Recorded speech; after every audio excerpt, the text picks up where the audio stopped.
এই মুহূৰ্ততে গুৰুত্বপূৰ্ণ খবৰ গাড়ীৰ চালক আৰু যাত্ৰীসকলৰ বাবে এই বিশেষ খবৰ চালক আৰু যাত্ৰীৰ বাবে বাধ্যতামূলক কৰা হৈছে সিট বেল্ট আগতে চালক আৰু সন্মুখৰ সিটত বহা যাত্ৰীৰ বাবেহে বাধ্যতামূলক আছিল সিট বেল্ট কিন্তু এতিয়া গাড়ীৰ পিছফালৰ আসনৰ যাত্ৰীৰ বাবে বাধ্যতামূলক কৰা হৈছে সিট বেল্ট পথ পৰিবহণৰ ঘাইপথ মন্ত্ৰালয়ে জাৰি কৰিছে অধিসূচনা এই নিয়ম 1 এপ্ৰিলৰ পৰা কাৰ্যকৰী হ'ব সমগ্ৰ দেশত ইতিমধ্যে গাড়ী নিৰ্মাণ কোম্পানীসমূহক দিয়া হৈছে নতুন নিৰ্দেশ গাড়ী নিৰ্মাণ কোম্পানীয়ে প্ৰতিখন গাড়ীতে লগাব লাগিব ৰিয়াৰ সিট বেল্ট এলাৰ্ম কেন্দ্ৰীয় মটৰ গাড়ী নিয়মৰ 138(3)ৰ অধীনত এই নিয়ম বাধ্যতামূলক কৰা হৈছে সমগ্ৰ দেশত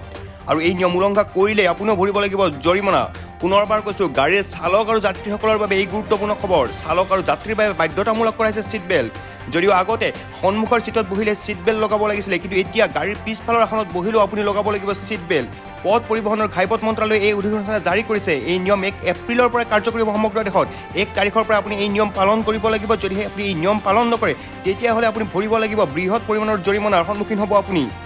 গাড়ী নিৰ্মাণ কোম্পানীসমূহক ইতিমধ্যে দিয়া হৈছে নতুন নিৰ্দেশ গাড়ী নিৰ্মাণ কোম্পানীয়ে প্ৰতিখন গাড়ীতে লগাব লাগিব ৰিয়াৰ সিট বেল্ট এলাৰ্ম কেন্দ্ৰীয় মটৰ গাড়ী নিয়মৰ 138(3)ৰ অধীনত এই নিয়ম বাধ্যতামূলক কৰা হৈছে সমগ্ৰ দেশত যদি আপুনি এই নিয়ম উলংঘা কৰে তেতিয়াহ'লে আপুনি ভৰিব লাগিব জৰিমনা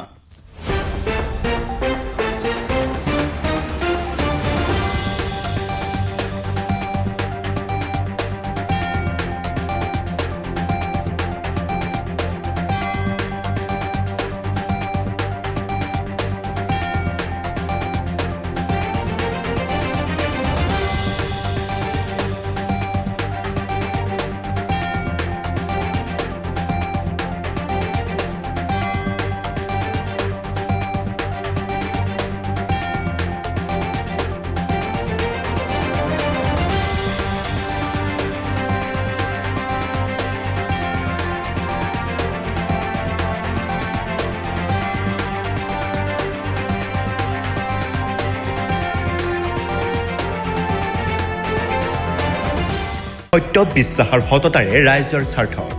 নৰ্থ ইষ্ট নিউজ আছাম